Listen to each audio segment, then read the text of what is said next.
time for the 2025 Toronto Maple Leafs Prospect Pyramid. Quick little reintroduction. My name is Steve Dangle, and what the Prospect Pyramid is something I invented 2017-ish? No, was it 2016? 2016, when Matthews and Marner and Nylander were rookies. And the Prospect Pyramid was big and plentiful. Basically, instead of ranking the prospects 1 through 10, or 1 through 20, or 1 through 25, I would rank them in tiers. Tier 1 is a generational, like a franchise cornerstone type guy.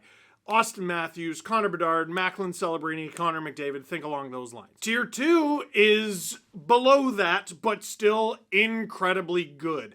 I had, for example, William Nylander there. There's a guy who's a top 10 pick, wasn't a top 5 pick. We knew he was going to be good. We knew he was going to have a long NHL career, perhaps not this good. Trying to think of some other guys who might have fit into that category. Maybe someone along the lines of, like, I would say the Habs have a bunch of them, like a Cole Caulfield, a Nick Suzuki, a Lane Hudson, Hobie Baker type guys, really, really solid, like world junior, leading their team in OHL or junior scoring type guys. Tier 3, guys who are more than likely going to play. They don't necessarily have the highest ceiling, but they are going to play. They are going to have an NHL career that spans probably, hopefully, hundreds of games. It's just a matter of where is that ceiling at. Tier 4 might play a cup of coffee, might have a long NHL career. We just need to see. Got to see more out of them. Like I had Nikita Soshnikov in Tier 4.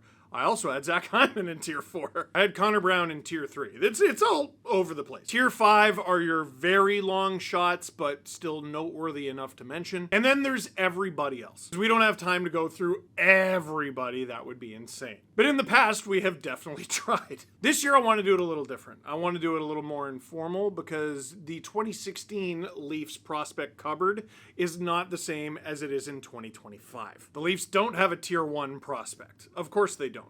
I don't think they have a Tier 2 prospect. That might be harsh on Easton Cowan. I have him as like a high-end Tier 3. Listen, the Leafs are scraping the bottom of the barrel here. They don't really have any picks for the future. They didn't really have many prospects for the future, but they had a guy like Fraser Minton, traded him. They had a guy like Nikita Grabenkin, traded him, and those are both guys who played games for them last season. The Leafs have a couple real standouts in their system. Easton Cowan, you might even cut it off at him. I would add Ben Danford to that conversation. But then underneath those guys, it's really, really tight. Now, you could look at that as the Leafs having an empty cupboard. I look at that as it's tight for competition. You have to try. You have to be ready. You have to be prepared. You have to fight and scrape every single day in junior, in college, in the pros, in the minors.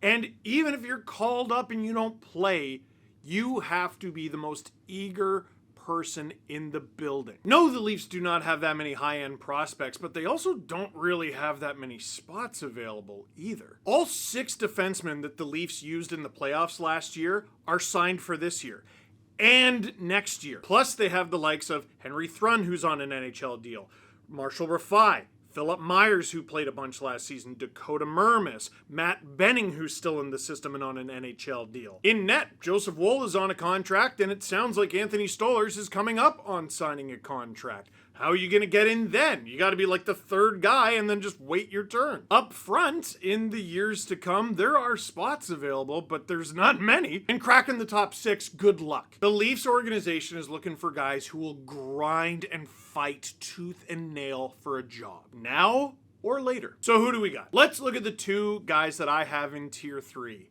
Easton Cowan. I really did think about putting him in 2. He might prove to be better than a 3, but right now I have him in Tier 3. There's a chance this kid makes the team. There really is. Personally, it's probably best for him to play against grown men in the pros with the Marlies. And that wouldn't be the worst thing because the Marlies have been a little scarce for marquee rookies in recent years. He had 29 goals and 69 points in 46 games in the OHL with the London Knights last year. Oh, okay. 13 goals and 39 points in 17 OHL playoff games. He fell just short of 40 points in 17 OHL playoff games en route to an OHL championship. 96 career points in 60 career OHL games. Easton Cowan is a gamer. He's not the biggest guy in the system, 6 foot tall, 185 pounds, but he is tenacious and obviously has the ability. Now, what makes things interesting for Cowan is there are jobs available up front for the Leafs, but there are always injuries. Max Domi has been training with Austin Matthews, and I thought was the easy solution for at very least opening night right winger with Matthews and Nyes. Michelli probably plays with Tavares and Nylander. There you go. Well, Domi is missing the first few skates of training camp because he tweaked something. And we don't want him trying to play through injury because he tried to do that last year and it was disastrous. But with Mitch Marner no longer in the organization, this team is already looking for guys to step up as playmakers. Max Domi is a great pure playmaker. Matias Michelli, when he was at his best a couple years ago, is a great pure playmaker. But if you lose one of those guys, all of a sudden you're looking a little bit. Not like Matthews and Tavares and Nylander are helpless, but again, the Leafs' problem in recent years has been that they're doing everything. If Domi can't begin the season, and you could put Cowan on a, maybe not a top 6 role, but even if you put him on a line with a guy like, for example, Bobby McMahon, that could be huge. More than likely, he starts the season with the Marlies. I do believe he's going to play games for the Leafs this season. It's just a question about how much. Also on Tier 3, God, I love this guy. I keep calling him a nail gun because he is the captain of your Oshawa Generals, Ben Danford. His highlights are bananas. He doesn't light it up. He's not a huge offensive player. He's not going to score very many goals from the back end. He can put up some assists. He can play drive, but he's going to block shots. He's going to eat rubber for breakfast, and he is going to truck you if you try to cut across the middle of the ice and you don't skate with your head up. And when he trucks you and one of your teammates comes to stick up for you, he's probably going to beat them up too. And congratulations, you just got your teammate beat up. In a perfect world, this guy would be in the AHL playing professionally, and I think that would be great for his development. He's going to go back to the OHL and torture that place for a little longer. So what we want to see there, obviously a continued development of his defensive game, but I want to see a little bit more offense. Danford's going to play games for the Leafs, man. He is. I just don't know when. I bet it's sooner than you think. Now, maybe harsh. Those are the only guys I have in Tier 3. Tier 4 is where you get to feel really smart. When these guys show up in camp, maybe even play a preseason game, and when they eventually make their NHL debut, you get to say, I remember them. And even better, I always knew they were going to make it. I want to start with a guy who played in Kingston of the OHL this past season, and that's where the Leafs drafted him, Tyler Hopkins. 51 points in 67 games, 20 of those points were goals. He won gold with Canada at the World Under-18s. Maybe he could do that again in the future. Not at the Under-18, somewhere else. Here's a quote of high praise from Leafs assistant general manager Haley Wickenheiser. He stood out for me as well just because of his hockey sense. He made some really nice plays. Not an overly big kid, not an overly fast kid, but you notice him out there many times just by the ability to complete plays. That's from Mark Masters at TSN talking to Haley Wickenheiser. I like that quote because to me, it's like the perfect review of a player in Tier 4. Is he big? Not really. Is he fast? But he's good. He tries real hard. I'll be keeping tabs on him in the OHL with the Kingston Frontenacs. Maybe I'll even get to go see him play live this season. The Leaf system is sorely lacking on full-time centers up front, and hopefully Tyler Hopkins can fill that void. Up next, one of the more intriguing guys in the Leaf system that not nearly enough people are talking about.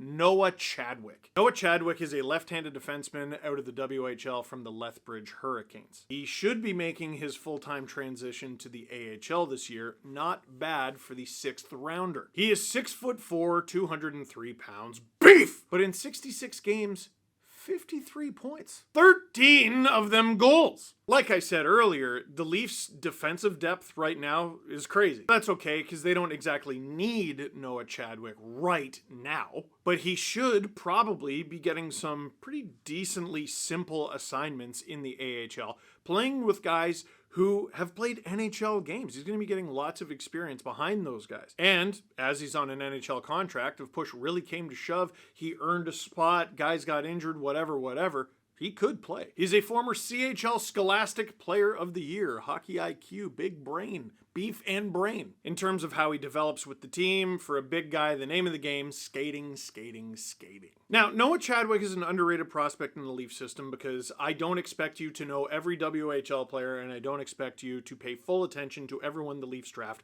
in the 6th round. But the reaction to our next player last year showed some bias, because our next tier 4 player, Tinas Luke Koblar, who the Leafs just picked in the 2nd round. Tinas Luke Koblar, who I'm going to call TLK for the rest of this little segment, played for Leksands Junior 20 team in Sweden last year. One thing we don't trust enough about the Leaf system is if they pick a player who played in Sweden, because TLK is not from Sweden, he's Norwegian, but he played in Sweden. If the Leafs pick a player out of Sweden, it's probably going to work out. The Leafs' main scout over in Sweden is a guy named Tommy Bergman, and he has been with the Leafs for over 2 decades and has had a ridiculous success rate, especially with like late round picks from Sweden. No, they're not all guys who have had long NHL careers, but they've played. Anton Strollman, that was Tommy Bergman. Carl Gunnarsson,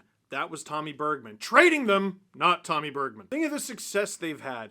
Alex Steen, even a guy like Andreas Janssen. Pierre Engvall was a good pick for how late in the draft he was, and so was Andreas Janssen. Rasmus Sandin, good pick. Even Pontus Holmberg, where was he picked? The 6th round? That's a player. It was written in an article with Josh Clokey years ago that Tommy Bergman is the reason that the Leafs in 2014, when they had the option of drafting Nikolai Ehlers or William Nylander, they chose William Nylander. This guy knows what he's talking about. So when the Leafs used their first pick in a draft, which the 2nd round pick was their first pick this year, on a player who played in Sweden, I pay attention. TLK is one of 2 players on Leksands Junior 20 team that have been drafted by an NHL team. The other guy on Leksands is a guy named Victor Johansson, who I'm going to mention later in this video because he was drafted by the Leafs as well the year before. This is a team that the Leafs scouts, and they're 2 players that the Leafs like. 21 points in 43 games. Does that mean anything to you? Do you know much about the junior system of Leksands? But he's 6'3", a $180, so room to grow, and he plays mean. Once again, if he can work out, especially if he plays up the middle, that'll be a huge boost for the Leaf system. And because he's over in Sweden, he's not necessarily going to come over anytime soon. There's no rush. Take your time. Since we talked about him, let's talk about him. Victor Johansson, a defenseman who the Leafs drafted, again, out of Leksands. This defenseman is 6'1", and when he was drafted, he was under 150 pounds. Now he is listed at 165, which is obviously still pretty light, but it is well up. And part of the reason the Leafs drafted him, despite his weight, is because he has older siblings who ended up weighing a lot more. Silly, but there's a little bit of science that goes into this, even if it's crude. He's played a cup of coffee in Sweden's big league. He's mostly played in the juniors. 39 points in 47 games last season. He was top amongst all D on his team in scoring, 4th overall on his team in scoring. And this year, to start the season in Sweden, he's played 2 games, has 2 goals. Now, we've talked about draft picks so far, but one thing that the Leafs have done, because they don't have a ton of draft picks from previous years, going into the future, they just don't have a ton. One thing they've done, if they've started signing guys out of college, for example, and signing guys out of major junior, and we're going to talk about some of those too. One of the guys who they signed and has looked pretty good to start is Luke Hames. Now, because he's signed out of college, one of the benefits of signing a college player is they're a little bit more of a refined product. Luke Hames is 22 already. 6'1", 203 pounds. That's a man. 12 goals and 18 points in 22 games with Dartmouth in American college last year. But he got to play a cup of coffee in the big time, with the Toronto Marlies last season. It was pretty good. In the 9 games that he played with the Marlies, he had 2 goals, 4 assists for 6 points. If he keeps up that pace, there's a real chance he could play NHL games in the not too distant future. But 9-game sample size, it's a big if. Some of the prospect nerds seemed pretty excited when he signed, got more excited when he showed promise to start with the Marlies. Let's keep it going. Jacob Quillen, who is a guy who the Leafs signed out of Quinnipiac. I think that's how you pronounce it, but I'm really not sure. He played a full season with the Marlies last year. He did get one game with the Leafs. I think he got hurt. But in 67 games with the Marlies, he had 18 goals, 19 assists for 37 points. As a 23-year-old, as a rookie in the A, that's really not bad at all. He does have a bigger side. He does have a nastier side. And honestly, he's got a decent chance to play games very early this season, maybe even out of camp. Back to the WHL, Miroslav Holinka, who is a noted Alan Walsh client. And some of you are going to know about Miroslav Holinka because I did a video about him when he signed with the Leafs after getting drafted 2 drafts ago. He was drafted out of the Czech Republic and then he went over to the WHL last season, 45 points in 47 games, so just under a point a game player in his WHL rookie season. A right-handed shot, and once again, if he could work out as a full-time center, that would be killer for the Leafs. 6'2", 185, a little bit of room to grow. He played for Czechia at last year's World Juniors, 4 points in 7 games. Gotta think, as a 20-year-old, he's going to end up at that tournament again, assuming he's healthy. Watch for him there. He should be one of Czechia's stars. And of course, if you want to see my full video on Miroslav Holinka, go check it out! It's on this channel. The 2 remaining players for Tier 4 that I have are Dennis Hildeby and Artur Akhtimov, both goalies. Dennis Hildeby just signed a 3-year contract extension. It looks like he's going to get an opportunity to be the Leafs' 3rd goalie here. The Leafs don't have a fail-safe like they have in recent years, like a veteran 3rd goalie who can step in if you need. Matt Murray. That's who it's been, Matt Murray. It's all young guys back there. So if one of Stolarz or Wool gets hurt, or both, you're going to have to look at a guy like Dennis Hildeby, a guy like Artur Akhtimov. You might even be calling up a guy like Vyacheslav Pexar at that point, begging on the waiver wire. Hildeby is 24 now. He was drafted a little older, and he led all Marlies goalies in starts last season with 30. His .908 save percentage was a dip from the .913 he had the year before, but this guy wins games. In his 2 full seasons with the Toronto Marlies, his record is 37, 20, and 11, so you got a really good chance of winning or at least picking up points with Hildeby in net. Now, we did see Hildeby in the NHL last season, and he had a solid start or 2 in 6 games there, but a couple of them were tough. 8.78 save percentage in those 6 games. Somehow still picked up 3 wins, though, so that's pretty good. And then there's Artur Akhtimov, who finally came over from Russia last season and had a ridiculous start for the Marlies. 9 straight wins, I believe it was, to begin his North American career. You could do a lot worse than that. But knowing that, it's somewhat concerning when you see that his record was 11, 8, and 4 by the end of the season with a .901 save percentage. His first half was unreal. His second half, I was a lot higher on him at the beginning of last season for obvious reasons, and his KHL numbers were unreal. Hopefully he could get back to that because the way he started his tenure, like this guy should be challenging Hildeby for the 3rd goalie spot. Tier 5, we got to go a little bit more rapid fire. Sam McHugh with the Brantford Bulldogs of the OHL. Just under a goal a game after the OHL trade deadline, he has scored more goals than assists with 3 different OHL teams over the past 2 full seasons. This guy likes to score. Borja Vallis, a player who the Leafs just signed out of the WHL. I did a whole video on him. The guy is a bulldozer. Had a big offensive season last year in the WHL for the Prince George Cougars. Cade Weber, he played on the Marlies last year. He is still a prospect. The Leafs got the Carolina Hurricanes draft pick from the Carolina Hurricanes. Does not score. Does not put up points. He was Lane Hudson's defense partner in college. Does not score, does not put up points. 6'7", 212. Beef! Harry Nancy is a player who I'm pretty interested in. The Leafs just drafted him out of the OHL from the Owen Sound Attack. 6'3", 180-pound forward. Room to grow. Low offense, but he's played over 100 OHL games as an 18-year-old. That's impressive in itself. I want to see him take a big step forward offensively this season while still maintaining his responsible play. William Bell is a guy who I think could be a fan favorite in a few years. Really tenacious forward that the Leafs just drafted out of the American program. 6'3", 220 pounds at 18 years old is insane. And I'm going to cut it off at William Villeneuve, who is a 23-year-old defenseman. He's been in the Leaf system for a while. He's with the Marlies. He is right-handed and put up over 40 points in the A last year. That's not nothing. My main question with him is his defensive game NHL ready? And with so many guys on NHL deals, with tenure, with experience ahead of him, how do you get a look? And is this guy trade bait? Because I'm sorry, those numbers have to raise some eyebrows. There is just not time to mention every single other player in the Leaf system. Like Ryan Twerberg, there's a player who I really did believe in. Like, I need to see more out of him. He needs to have a big offensive season. Blake Smith is a huge defenseman who they just signed out of the OHL, and I made a video about him. Let's see how he transitions to the pro game, right? And the last thing I will say is, even though I don't usually talk about players who are not on NHL deals or are not NHL draft picks of the Leafs, so basically not guys who are signed to AHL deals, there's one player I want to make an exception for because I think the Leafs really like this guy, Landon Sim. They just signed him to an AHL deal with the Toronto Marlies, and they should like this guy. He's actually a 2022 draft pick of the St. Louis Blues, and who was with the St. Louis Blues in 2022? Craig Berube. Landon Sim's dad, you might remember as longtime New York Islander, and he played for a few other teams as well.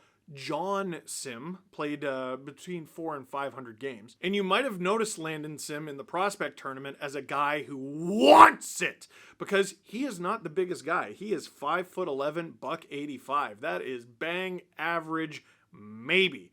And he got in two different scraps. After his 21-point draft year with the St. Louis Blues, I think the Blues wanted him to take off offensively, and it just never happened. 21 points, 29 in 39 games. That's not bad. You're a little concerned about the 39 games. Past season with the London Knights, he went off. 53 points in 54 games, but 30 of those points were goals. And in 17 playoff games with the London Knights, he had 15 points. 12 of them were goals. 12 goals in 17 games. I know it's junior. I know he was an older player.